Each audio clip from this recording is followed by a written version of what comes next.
Oh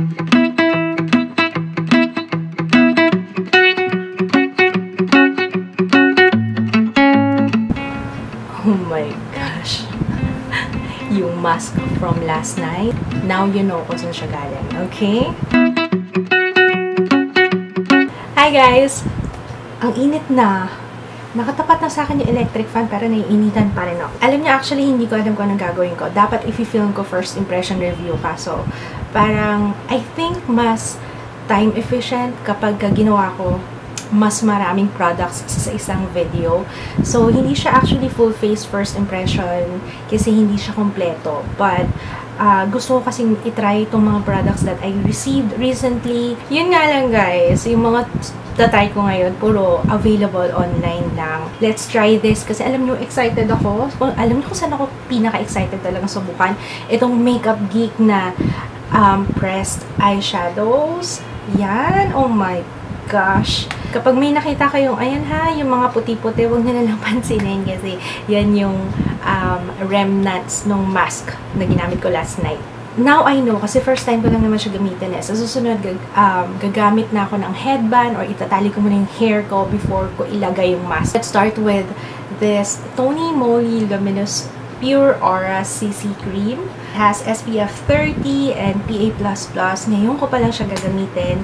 And actually, gagamitin ko siya as base. It's from QDepot.com. Ito talaga yung pinili ko kasi alam niyo na mahilig ako ngayon sa mga glowy. Parang wala nang dating yung matte sa akin eh. Parang patay yung dating. Pero pag may konting glow, parang oof! Ooh, yeah! It's a color correcting cream. So, it looks white, I know. It's supposed to correct yung mga redness sa face na marami ako ngayon. And let's see kung makokorrect nga niya. It smells nice. Amoy, ano ba naman itong mga jeep na to? Nasa mataas na nga yung floor namin. Naririnig pa rin yung mga jeep. Kaloka. Anyway, amoy lotion, amoy cream, ganyan. It feels moisturizing sa face. Hindi naman siya ganun ka-sticky. Okay lang, tolerable. Parang cream, parang sunblock. Ganun yung feeling. And it has SPF 30, so okay to for everyday. Lalo na dito sa Pilipinas, alam niyo naman, ang araw, grabe, no? Masakit sa balat. Maglalagay na rin ako sa neck, ha? Sa foundation, gagamitin ko itong Mary Kay Time Wise Matte Wear Liquid Foundation. Matagal ko na siyang hindi nagagamit. So, I'm gonna use it kasi ito, matte yung finish niya. And since I used a CC cream na luminous, so, I think mas okay kung ito yung gagamitin ko. I will also be featuring itong brush set na I got from Miss Bella. So, 15-piece brush set siya. So, ito yung gagamitin ko lahat. I'm not sure kung magagamit ko lahat, pero I will try na lahat sila magamit. Okay? Okay, using this duo fiber brush, yun yung gagamitin ko. Since, ano naman to eh, very liquidy yung foundation, yung Mary Kay.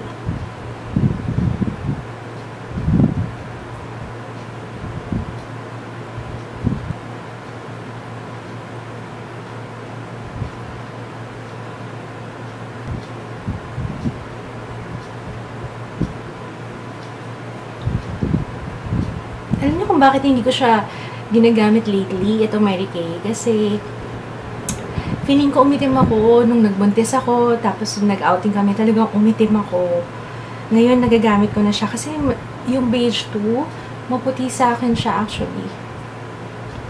But, nag-ano naman siya, nagto-tone down naman siya, kaso pag gumagawa kasi ako ng tutorial, masyadong halata na light sa akin yung foundation, kaya hindi ko siya masyadong ginagamit, pero kasama to sa top 5 na naman, top 8 favorite foundations ko. I like it.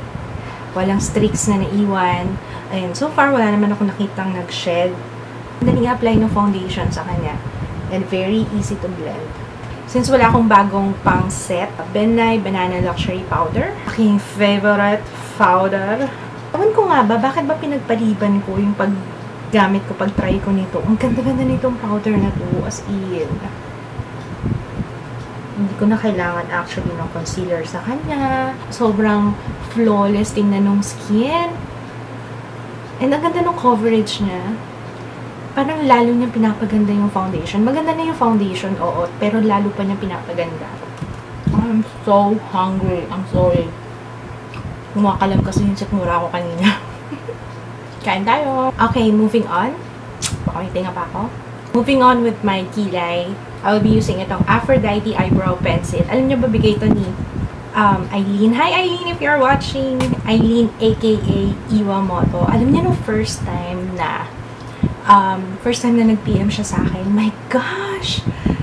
Fangirling talaga ako. Hindi ako makapaniwala na may nanonood sa akin celebrity. Kaya, anyway, thank you Eileen. It's from Aphrodite. Ilalagay ko yung link sa description box.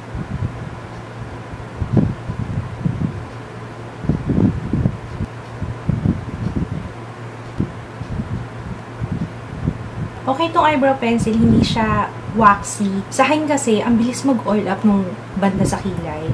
Kaya, yung mga waxy na eyebrow pencil, pagdating ng ilang oras, ay nako, parang nag-highlight din ako sa kilay. Sakto, it's dark brown, walang reddish, hindi orangey, hindi reddish, kaya thumbs up. Ay, by the way, last video ko, kaya medyo parang reddish yung aking kilay nun kasi kakabunot ko lang, kaya yan.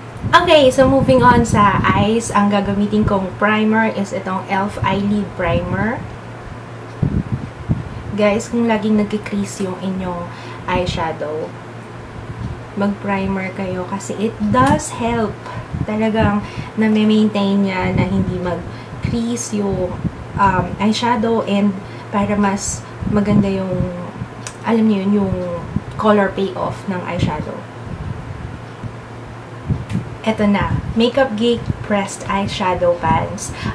I got 4 shades, pero hindi ko sure kung magagamit ko lahat ng shade. I will try. I got this from Face Paint PH. Ilalagay ko yung link sa description box. It cost around 400 plus, pero bongga naman kasi itong eyeshadow na to. If recommended siya ng mga YouTubers abroad, nako, I'm excited. Let's start with Frappe. Ilalagay ko siya dito sa crease. Nga lang, wala pa yung aking lalagyan. Umorder ako ng lalagyan sa Beauty Manila. Yung, anong tawag doon? Eyeshadow. Yung magnetic Chauvinist. Patay ng blending brush. Kukuha lang ako ng konti. Hindi ko alam kung gano'ng ka-pigmented to. So, baka ma-overwhelm tayo. Baka ma-overwhelm ako. Okay. Tingnan muna natin konti.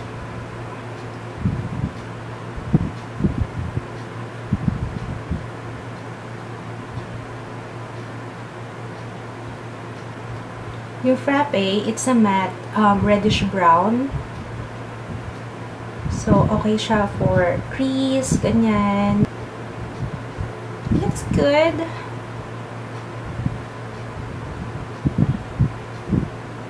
Dati, ayoko ng reddish na nilalagay sa eyeshadow.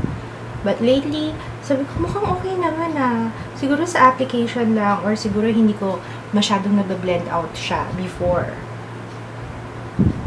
Nakikita niyo ba or gusto niyo i-zoom in natin? Zoom in natin para makita niyo yung pores ko tsaka yung mga blackheads ko, ganon. Next, let's try itong mocha. Lalagyan natin siya sa outer corner ng aking eyes. Over here. Wow!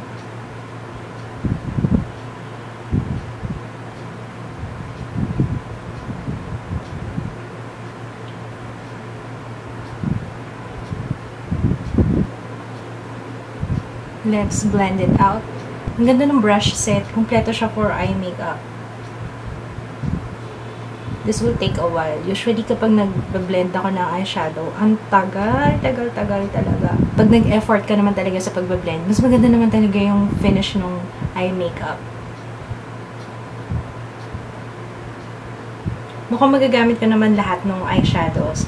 Okay, next is itong Country Girl. Wala ko ng MAC Fix Plus. Yun yung madalas na ginagamit for foiling. Nakahanap ako ng alternative niya.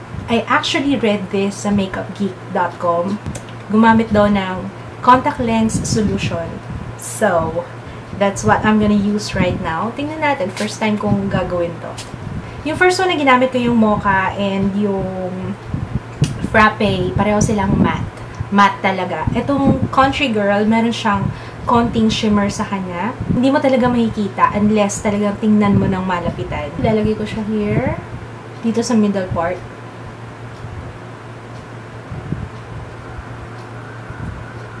Then, babalikan ko yung mocha to intensify yung sa outer V. Next is itong Shimma Shimma. It's a Shimma Shimma na cream eyeshadow. So, ilalagay ko to sa inner corners ng aking eyes. Kuha tayo ng brush. Kasama pa rin to dun sa 15-piece brush. Oh my gosh, what happened to yo? Ifo-foil lang natin siya. And then, I will just apply it dito. So, wow! Wow! I like it! Oh, yeah! Masyadong malaki yung brush ko. Palitan ko yung brush. I'm sorry.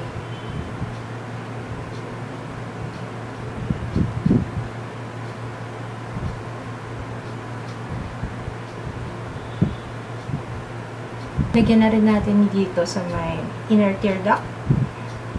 And then, using this flat na brush, yung Country Girl, and then ilalagay ko siya sa lower lash line.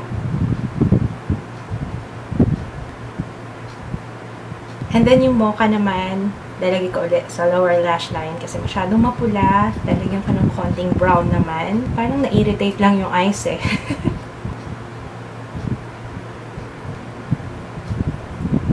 Shimma-shimma ulit. Highlight yung brow bone.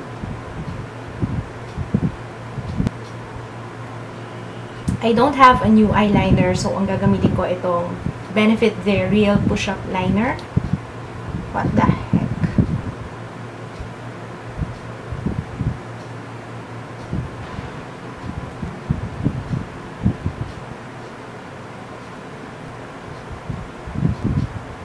I have mixed feelings dito sa Benefit The Real Push-Up Liner.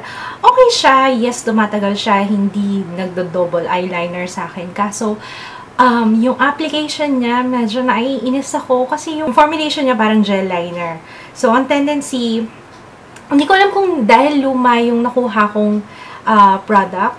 Pero every time na ina-apply ko siya, lalo na pag matagal ko siyang hindi nagamit, nagbubuo-buo, nagka-clump, ina-apply ko pa lang, nagka-clump na siya. So, ang daming fallouts.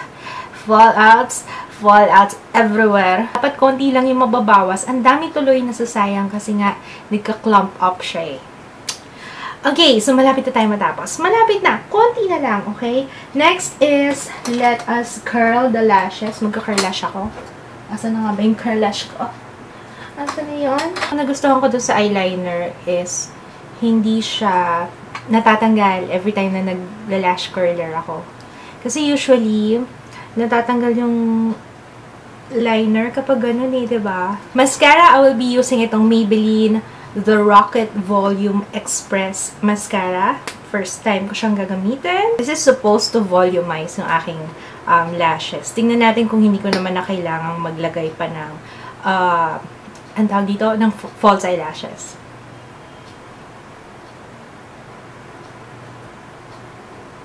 And sa lower lashes,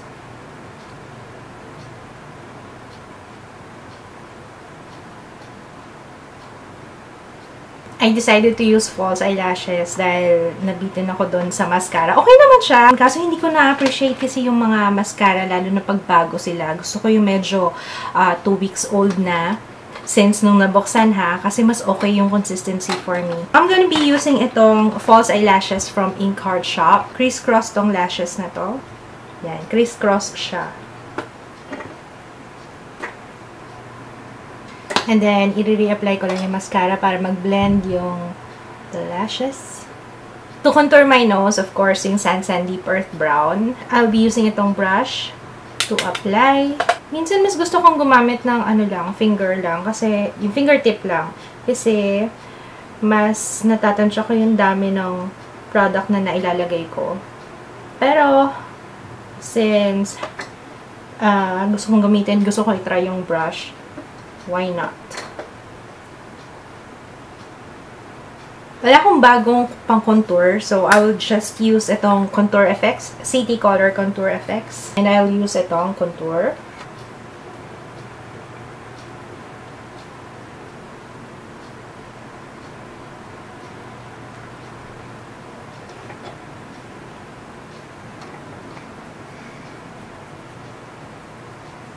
And the bronze part dito sa aking jaw.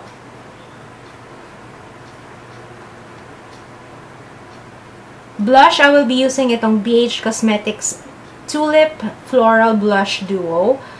And ito yung itsura niya. Also from Face Paint PH. I'll use itong brush na to, yung fluffy brush. Gagamitin ko is this one kasi masyado opaque para sa akin ito. So, ito na lang. Ang ganda. Meron siyang light reflecting particle sa kanya.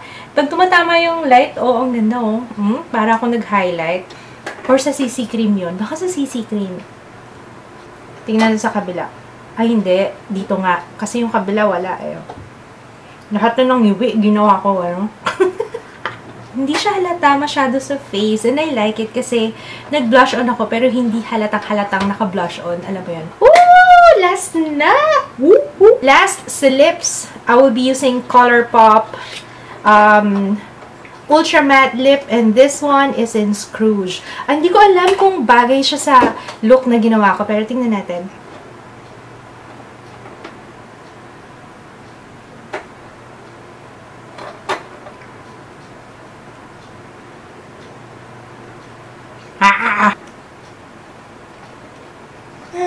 Lifesaver Biore Cleansing Sheets. Alright, so that's it. Lahat na gusto ko, except yung, I'm not sure kung sa CC cream, pero malamang sa CC cream, wala naman ako ibang na-try sa face na bago. Yun lang.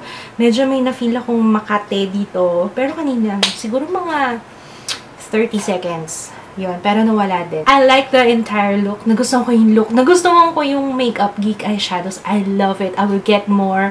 Yung blendability niya, sobrang I love it. Yung pigment, ang ganda. Yung nasa lips ko, anyway, yung ColourPop, dati ko pang na-try yan. Consistent yung formulation niya, unlike sa ibang liquid lipsticks na may mga shade na iba yung consistency sa ibang shade, diba? Parang hindi consistent. Kaya nga, consistent. Hindi consistent yung consistency. Hindi siya nagta-transfer sa baby ko pag kinikiss ko siya. It lasts pretty long, except pag kumain, syempre, medyo nabubura na siya, but it's okay. Ilalagay ko yung list ng products na ginamit ko sa description box as usual, pati link kung saan ko siya nakuha. Yung sa kilay, yung eyebrow pencil na ginamit ko, it's good. Okay naman siya sa akin. Yung brushes pala, I highly recommend these brushes. Kompleto na kayo para sa eye makeup, sa face makeup, except sa foundation, kasi wala akong mahanap dito na okay talaga sa foundation. Ay, this one! Pero, I will use this para sa mga thin na foundation. Yung thin yung consistency. Pero sa thick, mahirap yung gamitin. I highly recommend this kung mahilig kayong mag-eyeshadow. Kasi maganda yung mga eye makeup brushes. Yung mga to, yan, kumpleto na yung 15-piece brush set for Miss Bella. Ganda siyang gamitin, kumpleto ka na. Kung medyo advanced level ka na sa pag-apply ng eyeshadow. So, medyo advanced. So, siguro mga nasa gitna, ganyan. Iba yung pro Medyo advanced lang ng konti. So, yun. Thank you so much for watching. Sana nagustuhan nitong look na to. And I will see you again on my next video. Bye!